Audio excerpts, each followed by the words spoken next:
If you guys are wondering why I never film directly facing the window and getting the best light, this is why. Messy, messy junk room. The view is not very great back behind me, so I like to face my lovely books. Lovely, lovely books. Well, yes, we would rather look at Selena than at my face. And this cord right here is the bane of my existence. I cannot move it. So I have to zoom in so much in all my videos. Hey, look at that. Look at that. Hi guys, I'm Trina, and today I thought it was time for maybe a non-book related video. This will be more of a like getting to know me type thing. If you care. If you don't care, I don't know why you're here. TBH. So this is going to be a random facts about me video, and I don't have an even number like 20 or 25. I think there's like maybe 15 on here. I don't know. And I'm not really going to be counting them. I'm just going to be telling you random facts. And maybe it'll be like story time instead. So first up, I don't have a smartphone. What? I know. How does somebody go about this day and age without a smartphone? Up until now, I've never felt the need for one myself. I do borrow my husband's whenever we're both home if I need to use it for something. Like Instagram is pretty much phone only. So I've gotten along just fine up until now without one of my own. And also, I didn't really want to be like that dependent on a device, especially since I'm already like stuck on my laptop all the time anyway, so do I really need more of a technology problem in my life? But more recently, I am feeling the need to get one of my own, so it's probably gonna happen soon. Maybe. We'll see. I have a bunch of facts about travel. I've never been out of the country, but I have been to Alaska 4 times and I've been to Hawaii once, which probably a lot of people who live in the United States don't really get to go to those places very often. So I kind of count that as winning. I've been to Alaska 4 times because I have family that lives there, and we went to Hawaii on our honeymoon, which is cliche, but it was beautiful and wonderful, and that is like the only one big trip I've ever taken, so please just let me be, let me be.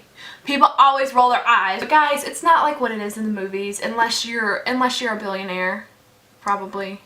But I do have a passport even though it's never been used. I've gotten a passport because I was planning on going on 3 different overseas trips which all got canceled. In high school, I was going to do a tour of Italy with my English class, and then 9/11 happened and there was a lot of fear about flying, and my family was kind of concerned with me going, and a lot of the other students' families were concerned as well. So I'm actually not sure if that trip still happened, but I didn't go on it. Then in college, I was supposed to go on another European tour with a social work class, and that got canceled because we were partnering with another university. Is that my cat? And that got canceled because we had been partnering with another university to split the cost of like bus fares and hotel fees, and that university backed out, and so all of our fees would have doubled, and everybody voted that they didn't want to pay that much more, so that trip was canceled. And then when we got married, we had looked into going somewhere in the Caribbean for our honeymoon, but I think what happened was we set a date that was in the hurricane season, so that also didn't happen. Another fact is I'm okay with not going overseas at this point in my life. I have always wanted to travel, and I still want to travel and see the world, but the older I get, the more my adventure bug just disappears because I'm realizing how mortal I am. What if an accident happens and then my American health insurance won't cover it in a foreign country? And also the same goes for more adventurous activities that have a certain risk to them. Like, I'm married now. If something happens to me, I'm affecting someone else's life in a huge way, and I just find myself being one of those old farts that doesn't want to take a lot of risks. But just a few years back, I did get to do a lot of cool stuff. Like, I've been ocean kayaking and cold water kayaking, zip lining, whitewater rafting, but now I'm just afraid of dying, I guess. I'm even afraid of hiking now. I'm not afraid of heights, but I am terrified of falling, and not so much of me falling, but of watching other people fall. Like, what do you do when you witness that, especially if it's a loved one? That is absolutely terrifying. I have almost drowned 4 times, and I think I just need to stay away from water from now on. One of them was as a baby, which is a story that my parents used to tell me, and I don't remember it, and I don't even really remember the story. I almost drowned twice at Myrtle Beach on the same trip in the same weekend. It might have even been the same day. One was at a water park. There were these really tall slides that wrapped around each other, and my cousin and I decided we wanted to each get on one and slide down. I was going down this slide so fast that I was moving faster than the water could move under me, and the whole tunnel just totally filled up with water. I couldn't breathe, I couldn't see, I was choking, I was not prepared for it, so I inhaled a bunch of the water. So I'm just sliding down the rest of this slide thinking I might be dead. To this day, I will not ride water slides that are totally enclosed like that because I am afraid of drowning while sliding.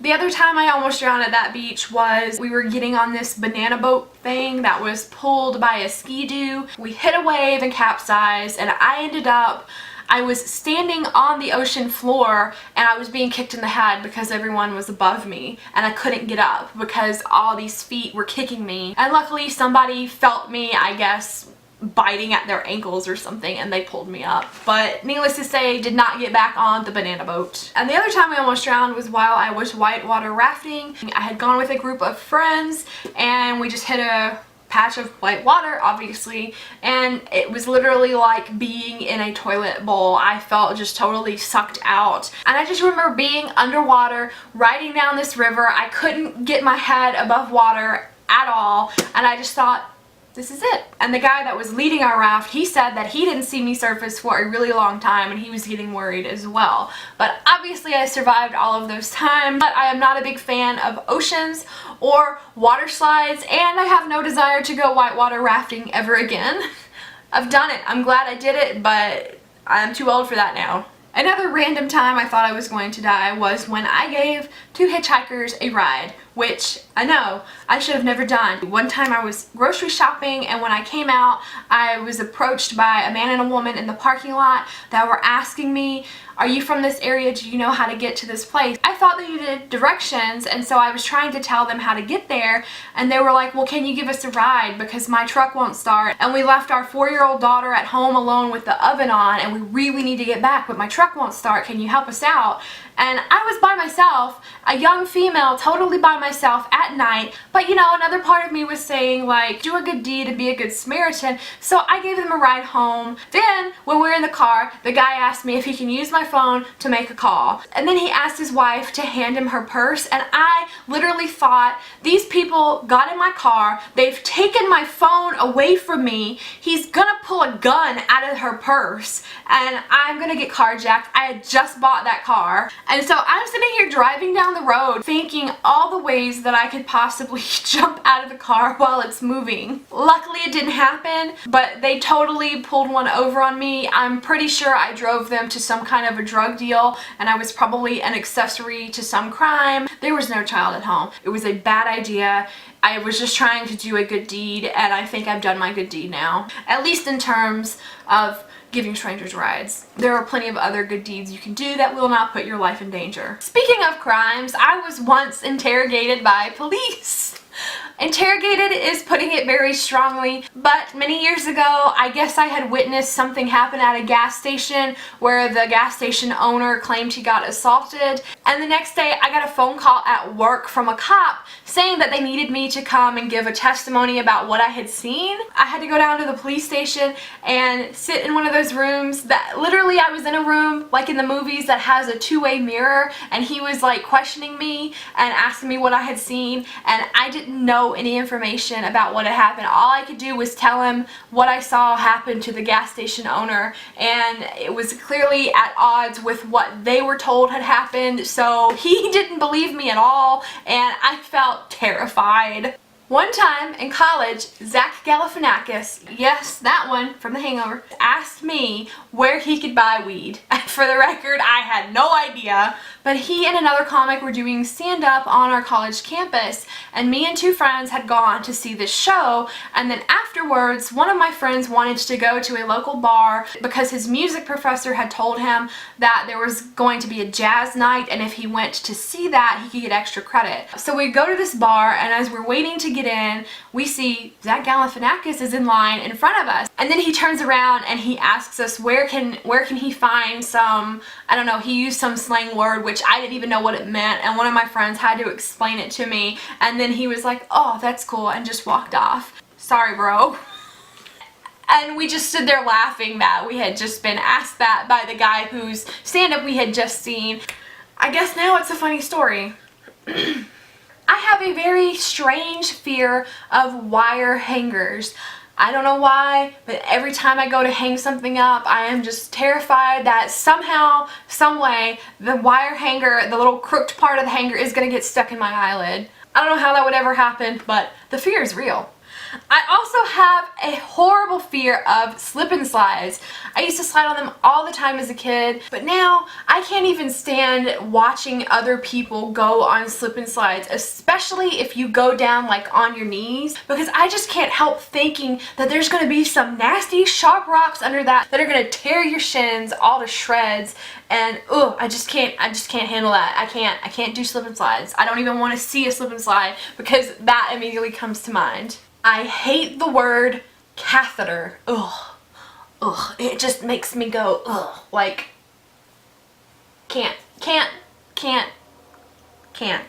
My camera just died, so I had to take it off the tripod and replace the battery, so I'm just going to hold it for the rest. But that was actually all I had written down. Those are all the random, crazy things that you never wanted to know about me. I find it pretty hard to come up with random stuff, but I will try to maybe come up with some more for another video if you guys found this one interesting.